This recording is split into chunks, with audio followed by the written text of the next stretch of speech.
Alright, so this video I think is very long overdue.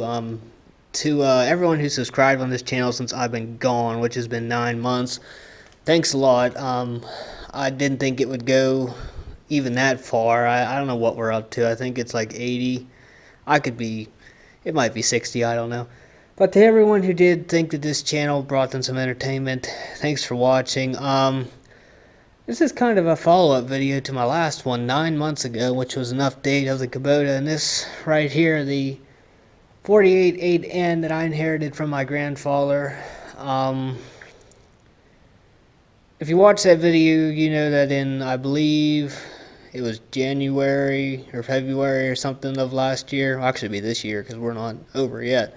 The motor took a giant shit. It was throwing oil everywhere, and it was pretty much just down for the count. So I arranged to take it to a place in which we had them redo the motor, put brakes on it because it never had brakes since I'd been alive. And then they did some hydraulic work as well. So here it is back. It took them about 5 months, $5 grand later. A lot of people say, why would you spend that much money on an 8N? Because in reality, Ford only made about a gajillion of them, and they're not worth a whole lot.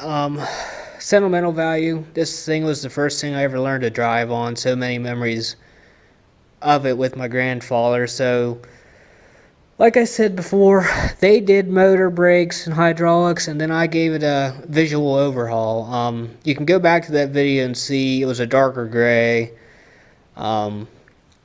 The seat it's black now, it was red. It had wheel weights on it. I haven't gotten around to put them back yet because they weigh a shit ton and a quarter.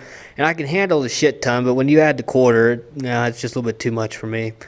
But let me give you a little bit of a walk around. This thing hasn't been started in 3 weeks, so we'll do a cold start. So my grandfather's name was Don. After I painted the tractor back to what I think, I got the paint off of like a... It says it's 8N paint. Now, if you look at people who like restore these things to a T, the color is more of kind of like an olive. And in my own personal opinion, I don't like that color at all. So I kind of just went with the light Ford gray paint. The decals, you see there, I gave it a little touch for my grandpa, putting it on Don's Ford. The red, that's the biggest pain in the ass thing to paint on these things. Now, remind you, this was all done with the paint brush because I didn't even have remotely the time to take this thing apart to spray it, because if you spray it with all the crap on there, you're just going to spend so much time doing repainting things because there'll be so much overspray on stuff. Don't know if you guys can see this, but we got a spider there. I fucking hate spiders, but we'll let them live. So yeah, it's a little bit dirty. I brush hogged with it a long time ago. The seat's now black. I did put the Fender logos on there. Got it hooked up for the plow, for snow plowing. It is already leaking shit. For what I've heard, been told numerous times, that gaskets in these rear ends and the brake seals, they just don't hold up, even though they should be brand new. Got the snow plow on it, like I said. So yeah, that's it. I'll hurry up, open up the garage door, and we'll see how good this thing starts for sitting for 3 weeks.